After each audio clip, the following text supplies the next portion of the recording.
Bonjour, c'est Claire-Lise.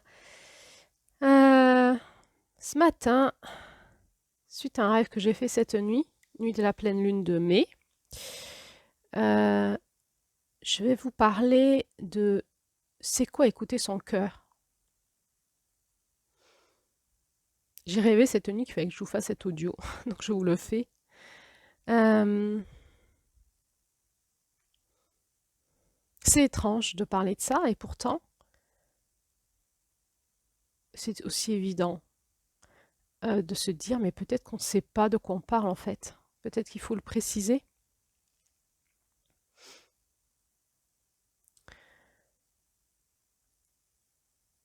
On est tous, nous sommes tous des êtres spirituels.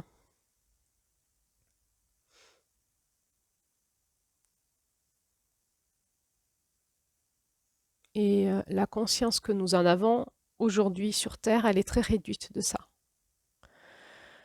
En ayant perdu la conscience de ce que nous sommes, eh bien, ce que nous vivons sur Terre, c'est pas ce que nous sommes.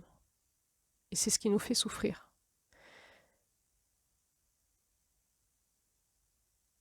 Et il y a un espace en nous, dans notre cœur, et c'est pas, peut-être pas le cœur physique, c'est ce qu'on appelle le chakra cœur, le centre de force au niveau du cœur. Donc c'est entre les deux seins, un peu plus bas. Ça englobe aussi donc les poumons, le thymus, la cage thoracique. Quelque part au centre de cet endroit-là, c'est comme une porte, c'est comme un portail cosmique qui nous permet, c'est comme un alignement. Vous savez, quand vous êtes en retard et que vous êtes sur une route tout droite là en ville et qu'il y a plein de feux synchronisés. Et quand vous êtes en retard et que vous allez un peu vite et qu'ils passent tous au rouge quand vous arrivez, c'est très pénible. Et quand vous êtes au bon rythme, ils se mettent tous au vert. Tac, tac, tac, tac, tac, tac, tac, tac. Et c'est un petit peu ça le cœur, c'est l'image qui me vient. C'est comme si on avait dans notre cœur un alignement des portails énergétiques qui nous permettait d'aller au fond, au fond, au fond, au fond, jusque à notre centre qui est notre être spirituel. Et puis on peut s'arrêter aux différents feux, on va dire, c'est comme ces différents mondes, aux différents portails, où on les passe tous les uns après les autres, on va directement à notre source, ou alors on peut expérimenter les mondes à l'intérieur des mondes. Et au centre de notre cœur, il y a cette voix qui nous parle, c'est la voix de notre conscience, mais pas de la conscience de la morale, du bien-mal, de notre tête en fait, du juge intérieur, etc. C'est la voix de l'amour. Nous sommes tous porteurs d'amour et l'amour dont nous sommes porteurs a des qualités différentes par rapport à notre identité propre. Donc nous avons tous une perception des choses dans l'amour un peu différente, mais aussi exactement semblable, parce que l'amour, en fait, unifie. Donc, quand on va écouter la voix de l'amour au centre de notre cœur, ça nous unifie nous-mêmes dans nos dualités intérieures, dans nos combats intérieurs, parce que nous sommes complexes. Et nous avons plusieurs réalités, la réalité du corps, la réalité de l'esprit, la réalité de l'âme. Et dans notre cœur, en fait, les trois réalités s'unifient. Donc notre être unifié, il est dans notre cœur, au fond. C'est pour ça qu'on parle du cœur profond, on parle du soi, de l'être supérieur, du surêtre.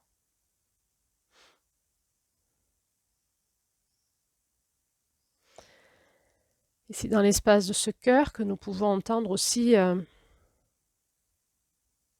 d'autres fréquences qui viennent nous aider. On va dire, c'est dans l'espace du cœur où on est en sécurité par rapport aux autres voix qui pourraient nous influencer, qui ne seraient pas des voix de l'amour, qui seraient des voix du mensonge, du manipulateur. Et quand on sait se mettre dans son cœur et quand on sait écouter, on peut entendre aussi d'autres fréquences à ces autres portails. Des fréquences que vous appelez ça comme vous voulez. Il y a différentes fréquences, différentes strates. Et on peut être en lien avec des aides de ces strates-là. Donc, ça peut être des anges, des archanges. Il y a l'énergie christique aussi, un espace là. Et au fond de votre cœur, il y a votre être spirituel.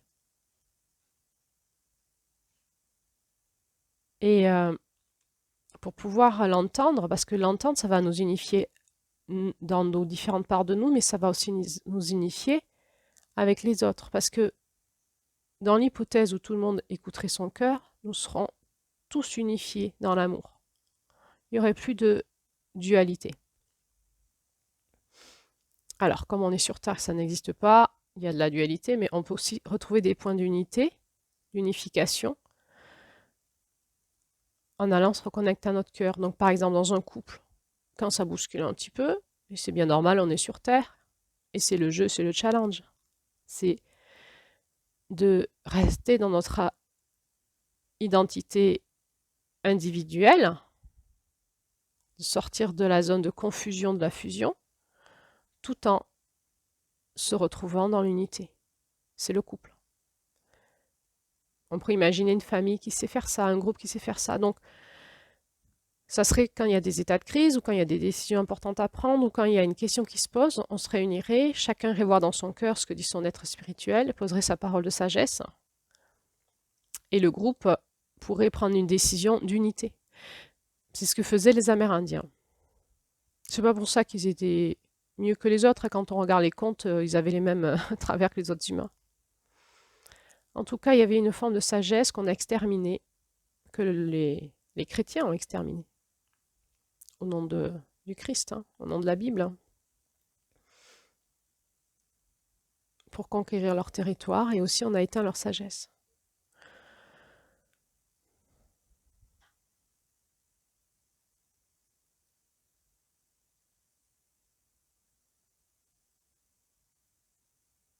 On essaye aujourd'hui de reconstruire ces cercles de sagesse, mais c'est très difficile parce que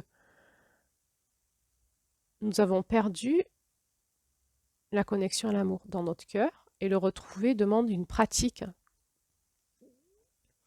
Quand vous faites du tai chi, du qigong, des arts martiaux, on vous demande de vous entraîner tous les jours. C'est pas quand vous allez une fois par semaine à votre atelier que vous progressez. Pour qu'il y ait des effets, il faut le faire tous les jours, il y a une discipline. Le yoga, pareil. Toutes les pratiques énergétiques demandent de la discipline parce qu'il faut enlever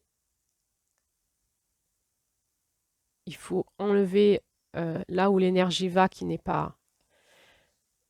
les vieux travers, les vieux fonctionnements, et il faut remettre l'onde de forme en place. Et pour qu'elle se remette en place, il faut la travailler. Et à un moment, elle va se mettre en place. Et ensuite, il faut l'entretenir et la nettoyer. Écouter notre cœur nous demande la discipline. C'est pas quand on a un problème qu'on va écouter notre cœur, on ne sait pas faire. Écouter notre cœur, c'est tous les jours. C'est ce que nous enseigne l'énergie de mai, tous les jours. D'abord par la discipline, en apprenant à se reconnecter à notre cœur. Et ensuite, quand ça sera installé, il faudra l'entretenir et le nettoyer. Et ça demande ce temps de ralentissement, de se mettre dans le ralentissement et la tranquillité pour entendre tout au fond cette voix de l'amour en nous qu'on n'entend jamais, parce qu'on n'écoute jamais, puis qu'on n'est plus connecté, et puis qu'on ne sait plus y aller. Donc au démarrage, ça demande vraiment de passer toutes ces strates dans le cœur, de plonger dans ce noir, dans le vide de l'inconnu.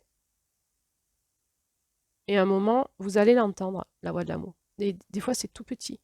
Des fois, c'est une vraie voix très claire qui est évidente, qui va vous faire pleurer de grâce. C'est une re-rencontre avec vous-même. C'est énormissime. C'est d'une grande puissance d'amour et une puissance spirituelle. C'est énormissime quand vous vous rencontrez vous-même. Puis parfois, c'est tellement hacké par les autres voix, c'est tellement dans la voix qui sont dans votre mental, c'est tellement brouillé que vous entendrez des mots, des sensations. Pourquoi il faut qu'on prenne du temps pour ralentir? C'est justement pour décrocher de l'espace de notre cerveau, des ondes cérébrales qui sont très accélérées, et en ralentissant nos ondes cérébrales, de nous remettre en lien avec notre cœur. Vous savez, on nous propose parfois des exercices en développement personnel qui s'appellent la cohérence cardiaque. C'est mettre les ondes de notre cerveau à la fréquence de notre cœur. par des exercices de respiration 5 minutes par jour. 5 minutes 3 fois par jour. C'est pas énorme. 5 minutes le matin, 5 minutes à midi, 5 minutes le soir. Eh bien, les gens ne le font pas quand on leur demande de le faire. Ils le font au début un petit peu, puis après ils arrêtent. Pourtant, ça change vraiment notre vie. Ça va ralentir notre cerveau, et le fait que le cerveau soit aux fréquences du cœur, à un moment, il y a l'intelligence du cœur qui va s'activer. Alors, on pourrait imaginer qu'on ferait des cercles de reconnexion au cœur et que la discipline, au lieu de faire du yoga, ça serait que de la reconnexion au cœur et du soutien à ça, parce qu'on a l'impression que tout seul, on n'y arrive pas à garder cette discipline. On se dit, oh, c'est beau le principe et tout, c'est cool. Ok, je vais le faire demain, après-demain, dans 3 jours, puis après, j'ai plus le temps. Et après, on va dire, est-ce que tu te reconnectes à ton cœur? Non, mais j'ai pas le temps, mais je le ferai demain. Et puis on se sent dans la culpabilité, oh, on l'a pas fait et tout, puis, puis on lâche l'affaire, on dit, ouais, c'est pas pour moi ça. Qu'est-ce que c'est qui nous empêche de nous reconnecter au cœur? Déjà, notre vie est agitée et le fait qu'on n'ait pas décidé d'y arriver. Donc, quand il y a une décision, en fait, la discipline, elle se met en marche toute seule, en fait. Notre masculin arrive, il dit, tu le fais. Tu prends 5 minutes. Qu'est-ce qui fait que ensuite on va lâcher l'affaire? La difficulté. Il faut vraiment, vraiment, vraiment ralentir et vraiment nettoyer. Il va y avoir un premier espace on va traverser la zone de brouillage de nos pensées, conscientes, inconscientes. Il est dit que nous avons conscience que de 1/8 de nos pensées. C'est-à-dire qu'il y a 7/8 de nos pensées qui sont inconscientes. Donc, en ralentissant, on va rentrer dans cet espace de brouillage de nos pensées inconscientes, qui ne sont pas sympas. La plupart du temps, on n'est pas en train de se dire des belles choses au fond de nous. Pourquoi? Parce que l'être humain est fait avec un cerveau reptilien, le cerveau de la survie. Il est vraiment engrammé dans l'inconscient et c'est lui qui gère le cœur, entre autres aussi, énormément. Et notre cerveau reptilien nous entraîne à détecter rapidement là où il peut y avoir une zone de danger pour le rectifier pour ne pas mourir. C'est vraiment notre cerveau animal reptilien, quoi, à la fréquence la plus archaïque. Et donc, si nous ne faisions pas attention, dans notre inconscient, nous sommes toujours en train de checker ce qui ne va pas. Dans l'inconscient, on ne s'en rend pas compte.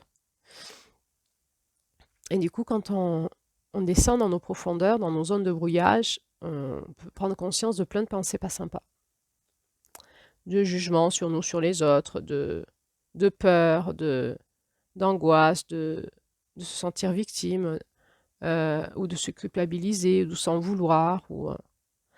C'est pas agréable. Mais là, on est dans l'espace de la conscience déjà. Ok, on prend conscience de comment ça fonctionne en moi.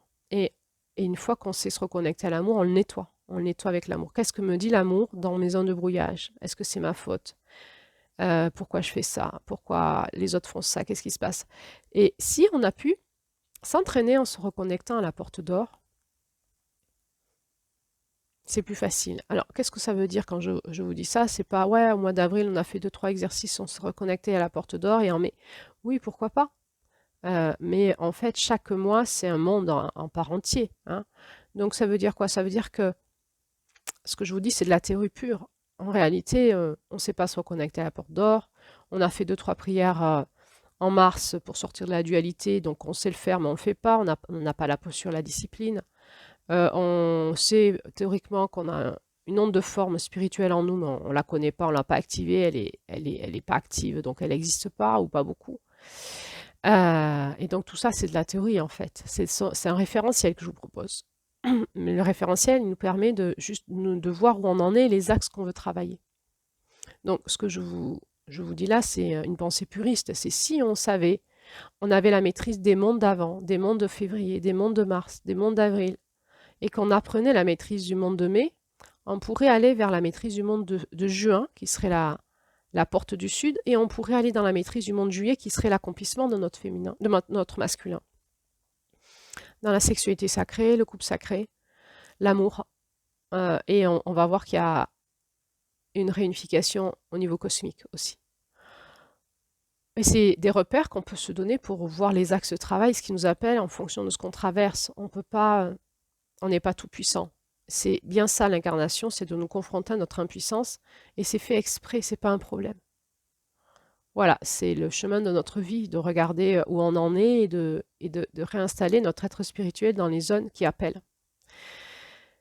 Et pour ça, si on sait se reconnecter à l'espace de notre cœur, dans notre corps, donc faire ralentir, rentrer dans notre corps, stabiliser notre corps,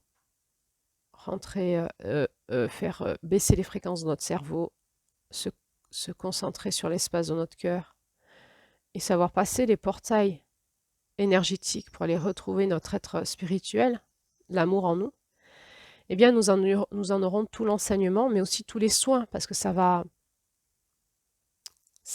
nettoyer, purifier tous nos zones de brouillage. Et ensuite, ça va nous guérir à nos blessures d'amour. Alors c'est pour ça aussi qu'on n'y va pas. Premièrement, parce que c'est pas agréable dans un premier temps, on a l'impression de ne pas y arriver, ça active tout notre brouillage. Deuxièmement, euh, parce que c'est long et que comme on n'a pas l'impression de pas beaucoup y arriver, c'est pas très agréable et on le refait pas. Et troisièmement, parce que quand ça fonctionne, c'est très beau, mais derrière, ça va activer nos blessures d'amour. Pourquoi? Parce que c'est un peu comme quand on tombe amoureux, parfois ça peut vite faire ça derrière.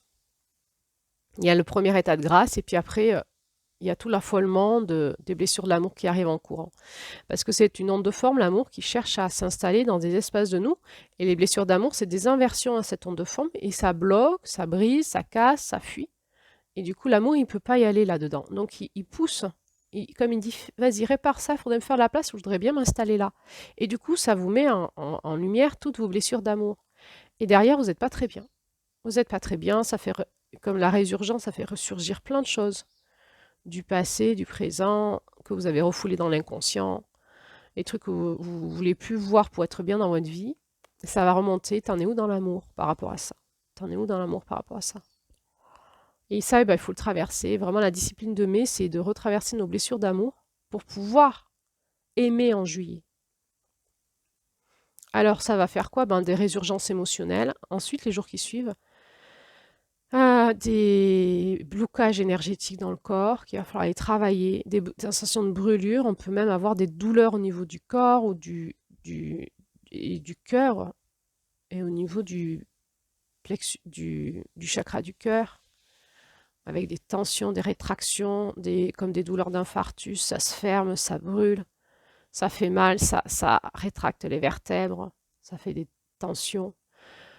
Voilà, ça c'est le passage.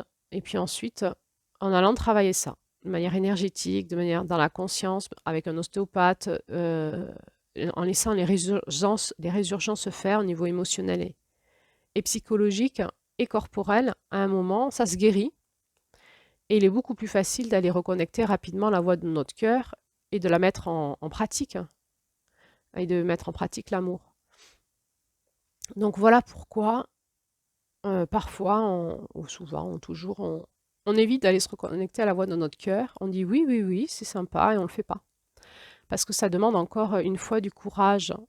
Notre masculin, il est là, il dit je traverse, il dit à notre féminin, j'y vais, je sais que tu m'attends de l'autre côté, qu'il faut qu'on construise un monde d'amour, qu'on protège le vulnérable, qu'on amène de la douceur, de la tendresse, qu'il y a aussi une autre forme de sexualité qui nous attend, qu'il y a la transcendance, que le féminin, c'est la partie de nous qui est porteuse de la vie et qui le met au monde. Et notre féminin, il dit, ben ouais, moi je veux bien mettre au monde la vie, mais je veux mettre au monde la vie, pas la non-vie. Donc elle dit à notre masculin, il faut corriger tout ce qui est non-vie et non-amour en nous pour que la graine que tu mets dans mon ventre qui va féconder la vie, ça soit de la vie et de l'amour, pas de la non-vie et de la non-amour.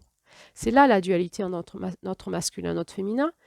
Et notre masculin, il est là pour ça, c'est le faire, c'est la conscience. C'est les parties de nous qui savent se reconnecter à l'amour, qui savent guérir. C'est son rôle. Donc, ce qui rechine en nous, c'est pas l'énergie masculine. Notre énergie masculine, elle kiffe de faire ça. C'est son rôle, elle a trop envie de le faire. Ce qui rechine en nous, c'est notre ego. C'est notre moi qui est devenu un surmoi, qui est devenu un moi trop développé, et on a mis, c'est notre faux self, on a mis notre conscience du moi dans un espace qui n'est pas moi. Mais cet espace, il est créé en adaptation au non-amour, parce qu'on a vécu dans le non-amour depuis l'enfance. Même si on s'est adapté, on va voir les scénarios d'attachement dans l'audio qui suit. On s'est adapté, on a cru aimer, être aimé, et tout va bien. Ou on a des symptômes physiques, psychologiques, émotionnels, sexuels, de relations. Mais Si on s'est bien adapté, ça va à peu près. Et c'est quand on a des symptômes, c'est quand l'adaptation ne marche plus. Donc, souvent, c'est parce qu'on souffre qu'on se met en route. Si on s'est bien adapté, ça va. Pourquoi j'irai voir ce qui ne va pas, puis ça va. C'est quand il y a de la souffrance qu'on se met en route, parce qu'il n'y a plus de bénéfice à l'adaptation. Du coup, on se dit, OK, ben, je veux bien aller traverser ce qui me fait mal pour aller voir et guérir. Donc, c'est pas notre masculin qui... Bon, notre masculin, il peut être blessé, mais c'est ce qui nous empêche d'y aller, c'est toutes les constructions qu'on s'est fait et qui ne sont pas en lien avec l'amour et qui ne sont pas en lien avec la vie et qui rechignent parce qu'elles vont s'écrouler. Elles vont, si on va écouter l'amour, elles vont disparaître en nous. C'est ce qu'on veut dans le chemin spirituel. On veut déconstruire ce faux moi, cet ancien moi, pour laisser ce nouveau moi, puis se relier à l'amour, se reconstruire. Donc il y a un combat spirituel en nous entre l'ancien moi et le nouveau moi. Et c'est ça qui nous empêche d'aller voir la voie de l'amour, c'est ce combat-là. Il faut qu'on en ait conscience. Et regardons toutes nos résistances, tous nos évitements, pas sous l'œil de la culpabilité, mais sous l'œil de la conscience. C'est juste le combat en moi qui m'empêche d'y aller.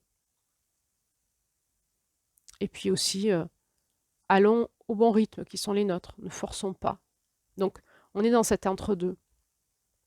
À la fois, il faut y aller, il faut avoir de l'audace, du courage, de la discipline. À la fois, il faut y aller au bon rythme. Il faut y aller, c'est le masculin, au bon rythme, c'est le féminin. Donc, c'est vraiment dans l'équilibre des deux qu'il y a quelque chose qui se passe, qui est bon pour nous et que nous cherchons en permanence. Ce que nous cherchons en permanence, c'est l'équilibre en nous de notre masculin qui dit j'y vais et du féminin qui dit ok à notre rythme. Et on va être aidé. Et le chemin, il va se faire. Et il n'est pas facile. Hein. Il n'est pas bisounours. Il est le chemin. C'est le nôtre, celui de l'amour. Et le chemin de l'amour, c'est un chemin initiatique. De retrouvailles avec nous-mêmes. De retour à la maison. Mais si on veut, on va y arriver. Ça prendra du temps, peut-être plusieurs mois, peut-être plusieurs années, avec un peu de pratique et des soins. Il peut se passer des choses en 3 mois, hein, vraiment. Mais il faut de la pratique. Il faut s'y tenir. Voilà, c'est ce que ce matin, j'avais l'élan de vous partager. Pourquoi nous avons du mal à écouter la voix de l'amour? Qu'on en ait conscience. Et à un moment, de se dire j'y vais ou j'y vais pas. Puis si j'y vais, ben ouais, je vais y aller. C'est comme si je pouvais tendre de là où je suis aujourd'hui, la main à là où est l'amour en moi, tout au fond de mon cœur, et de lui dire, ou comment envoyer une corde de rappel ou une tyrolienne, et de lui dire j'arrive, tiens-moi fort, parce que je vais faire, il y avoir plein de choses qui vont faire en sorte que je ne vienne pas vers toi, plein d'excuses, plein d'évitements, mais moi je veux venir à toi, aide-moi. Et là, il y a quelque chose qui va se mettre en route dans notre énergie, et on va y arriver. Alors bon courage!